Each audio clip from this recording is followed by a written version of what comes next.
World Storytelling Day, I'm going to tell you the tale of James Hogg's dog, Blackie.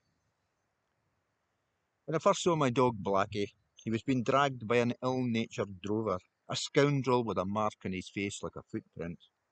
A sour and surly a man I had never seen. I took pity on the collie dog, who looked ill-kept but still gazed upon his master as though he was the lord of creation.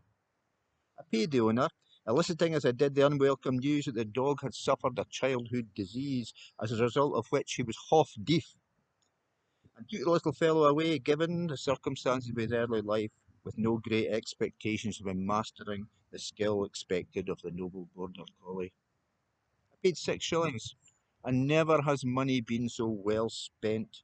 For Blackie, as I named him, turned out to be an avid learner, and more than that, so zealous in his desire to please his new master that his energy and enthusiasm were virtually beyond computation. Many are the tales of Blackie. But I will recount one now in the expectation that it will act as a decent measurement of the dog's qualities and abilities. Once, in the most savage of winters, I was delayed in literary matters in the town of Edinburgh, seeing the estimable Mr. Blackwood, and came home to find that my entire flock of sheep, some 300 strong, had disappeared, being scared by the storm, and had fetched up in a river valley swollen by flood, and were in mortal danger of drowning in the night. I poured myself a stiff measure of old combustible, and prepared myself for bed, fearing for the sight that would meet my eyes in the morning. Alack, I said to Blackie, I fear tomorrow will see our ruin. At this Blackie looked askance, as though he had not only heard every word, but perfectly understood. After a few more strong measures, the better to fortify my spirits against the mordant thoughts that assailed me, I retired to bed, and at last slept. Imagine my surprise the next day when I swept back my curtains to find my herd restored in the meadow, not a single creature harmed. It transpired that that most resourceful of creatures, Blackie, had heard my forebodings and acted to allay them.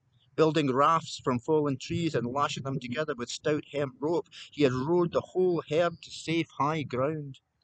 One group, stupidly resisting the dog's entreaties, were solicited to do so by Blackie patiently reading aloud from Walter Scott's delightful Tales from the Inglenook, such a cheery vision of warmth being conjured up by the resourceful collie that the sheep could not help but meekly follow. Good, loyal dog, I said, clapping him vigorously, as you well might imagine, below his one good ear.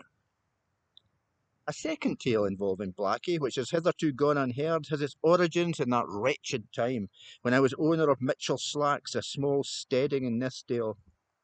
These familiar with my tales, a mountain bard, know well that my roots are in the country, and with the common people, and that I am a shepherd born of shepherds. I herded my first ewes in Ettrick at the age of 7, the same year I was bestowed by the muses with a love of the violin and of poetry. However, a man who desires more in life than rough sack and rough seck must need plant coin and try to grow his fortune. Unhappily, my literary career took up too much of my time, as did frequent visits to my literary betters to try and secure what I perceived their secrets. As a result, my commercial efforts failed, and all too often I was at least half seas over, resorting to old combustible for succour. In any case, one evening I was ruminating on the inevitable foreclosure of my farm and the arrival of those appointed by the bailiffs the next day to eject me and my rickle of belongings, nearly all worthless sentimental objects. Alack, I said to Blackie, I fear tomorrow will see our ruin. At this Blackie looked askance, and then hard into the distance as though he knew exactly my meaning. Those with some knowledge of the talent, zeal, and resourcefulness of Blackie and the entire ancient tribe of the border collie may have some presentiment of what sight met my eyes the very next morning when I drew the curtains to let in the effusion of God's grace the sun.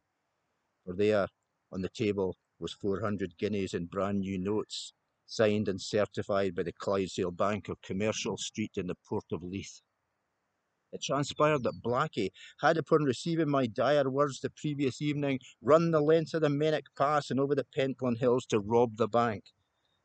and then complete the return journey by dawn. Good loyal dog, I said, clapping him vigorously as you might well imagine below both ears, including the deaf one.